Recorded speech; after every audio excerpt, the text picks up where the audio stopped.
Hello everyone. आज हम RH factor के बारे में डिस्कस करेंगे। RH factor BSc second year का एक टॉपिक है। इस लेक्चर में हम देखेंगे कि आरएच फैक्टर होता क्या है। ये एक टाइप का प्रोटीन है या फिर इसे हम कह सकते हैं कि ये एंटीजन है जो आरबीसी की सरफेस पर प्रेजेंट होते हैं। क्लियर? ये देखिए, आप ग्रीन कलर में आपको जो दिख रहे हैं वो आरएच फैक्टर हैं और ये आरबीसी की सरफेस पर प्रेजेंट होते हैं। तो जिन इंडिविजुअल्स में ये प्रेजेंट होते हैं आरबीसी की सरफेस पर वो आरएच पॉजिटिव होते हैं और जिनमें ये एब्सेंट होते हैं वो आरएच नेगेटिव होते हैं।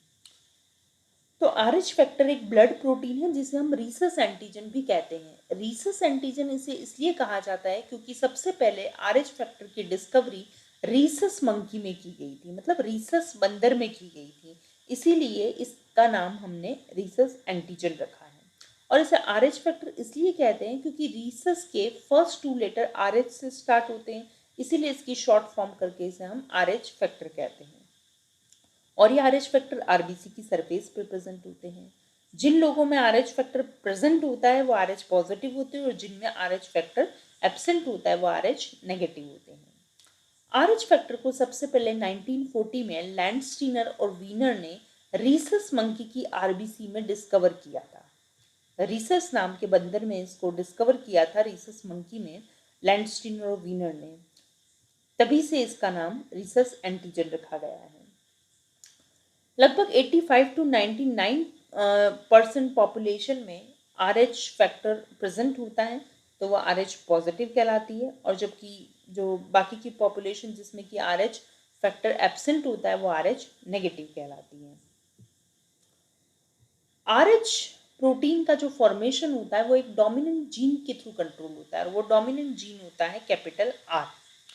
अगर ये होमोजाइगस स्टेट में होता है मतलब कैपिटल आर होता है, या हेट्रोजाइगस स्टेट में होता है मतलब कैपिटल आर और स्मॉल आर होता है, इन दोनों ही अवस्था के अंदर आप देख सकते हैं कि यहाँ डोमिनेंट जीन प्रेजेंट है। तो जब डोमिनेंट जीन प्रेजेंट होता है तो वो अपना इफेक्ट शो करता है, इसलिए ये जो पर्सन होंगे वो डोमिनेंट होंगे, मतलब आरएच पॉजिटिव होंगे। और अगर ये कंडीशन होती है स्मॉल आर होती है, ये होमोजाइगस कंडीशन है, लेकिन कैसी है, रेसेसिव होमोजाइगस है। तो यहाँ पर जो कैपिटल आर है वो एब्सेंट है इसमें। तो यहाँ पर हम देख सकते हैं कि डोमिनेंट जीन एब्सेंट है, इसलिए ये आर एच नेगेटिव होगा। ठीक है, तो आर एच पॉजिटिव और आर एच नेगेटिव दोनों ही इंडिविजुअल फिनोटिपिकली नॉर्मल होते हैं। प्रॉब्लम कब होती है? एक तो ब्लड ट्रांसफ्यूजन के टाइम पर और एक प्रेगनेंसी के टाइम पर। सबसे पहले हम पढ़ते हैं इनकॉम्पेटिबिलिटी ड्यूरिंग ब्लड ट्रांसफ्यूजन। जब आरएच पॉजिटिव ब्लड का अगर अपन कोई ऐसा पर्सन जो एक आरएच पॉजिटिव है और कोई दूसरा पर्सन जो आरएच नेगेटिव है, अगर आरएच पॉजिटिव वाले का ब्लड आरएच नेगेटिव वाले इंडिविजुअल को चढ़ाया जाता है तो पहले तो कोई नुकसान नहीं होता है, क्योंकि जो आरएच नेगेटिव वाला जो पर्सन है वो उस जब उसको आरएच पॉजिटिव का ब्लड चढ़ाया जाता है तो वो अपनी बॉडी में एंटी आरएच फैक्टर या एंटीबॉडीज का डेवलपमेंट करता है। ठीक है, तो फर्स्ट टाइम पे तो कोई प्रॉब्लम नहीं आती जब ब्लड चढ़ता है आरएच पॉजिटिव वाले का, लेकिन सेकंड टाइम जब ब्लड चढ़ाया जाता है किसी आरएच पॉजिटिव वाले का नेगेटिव पर्सन को सेकंड टाइम, तो उस कंडीशन में जो एंटी आरएच फैक्टर जो हैं, जो उसकी मतलब जो एंटीबॉडीज पहले से डेवलप हुई है वो अब क्या करती है, उस पर अटैक करती है। किस पर अटैक करेगी? जो आरएच पॉजिटिव वाला जो ब्लड है उस पर, मतलब उसकी आरबीसी पर अटैक करती है और उसको डिस्ट्रॉय कर देती है।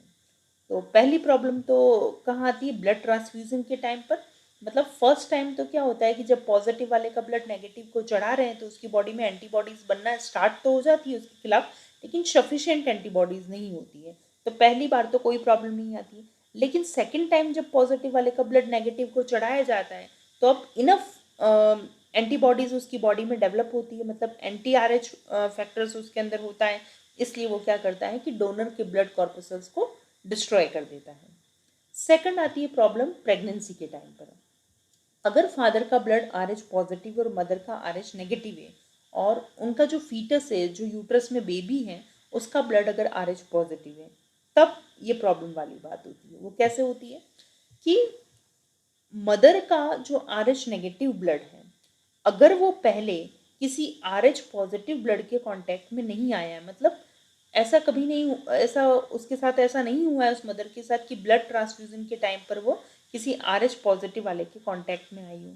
तो ऐसी दशा में तो उसके चाइल्ड को पहली बार तो कोई प्रॉब्लम नहीं आएगी, क्योंकि उसमें क्या होता है कि जब फर्स्ट टाइम उसके वॉर्म में RH पॉजिटिव का फीटस ग्रो करता है, तो उस कंडीशन में जो फीटस का RH पॉजिटिव होता है वो मदर में RH एंटी RH फैक्टर या एंटीबॉडीज के फॉर्मेशन को स्टिमुलेट करता है, लेकिन ये सफिशिएंट अमाउंट में अभी नहीं बनी होती है।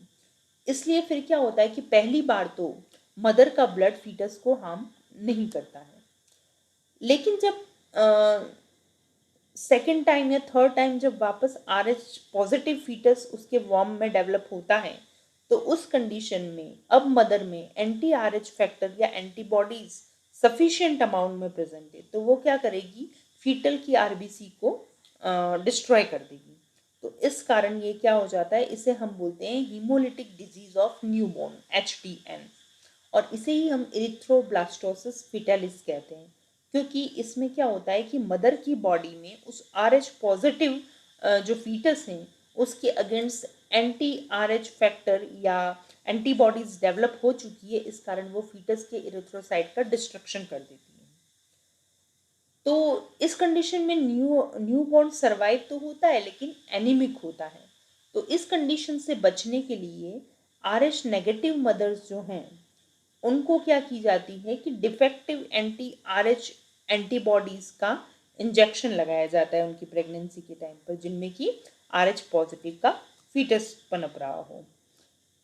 तो इसीलिए बोलते हैं कि जब RH नेगेटिव वुमेन की RH पॉजिटिव मेन से शादी होती है तो उनके बच्चे होने के टाइम उनको प्रॉब्लम फेस करनी पड़ती है।